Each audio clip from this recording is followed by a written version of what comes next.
Umabot sa libo-libong family food pack ang naipamahagi ng Department of Social Welfare and Development sa mga naapektuhan ng Bagyong Basyang sa Caraga Region. Nagbabalik si Floyd Brenz.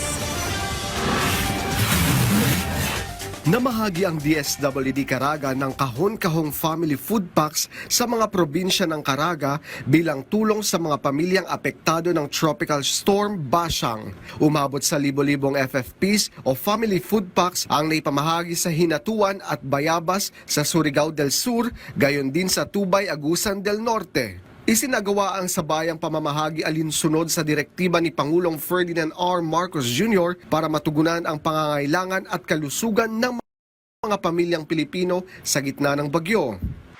Tiniyak naman ni DSWD Secretary Rex Gatchalian na mayroong 3.5 milyong family food packs at sapat na relief items na nakapreposition sa buong bansa para sa mga pamilyang apektado ng Tropical Storm Basyang. Dagdag pa niya, patuloy na pinalalakas ng DSWD ang disaster preparedness at target na itaas pa sa 4 hanggang 5 milyong FFPs ang maimbak para matiyak ang agarang tulong sa panahon ng kalamidad.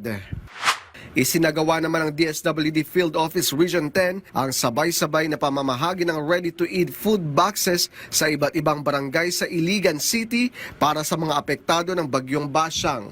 Floyd Brenz para sa Pambansang TV sa Bagong Pilipinas.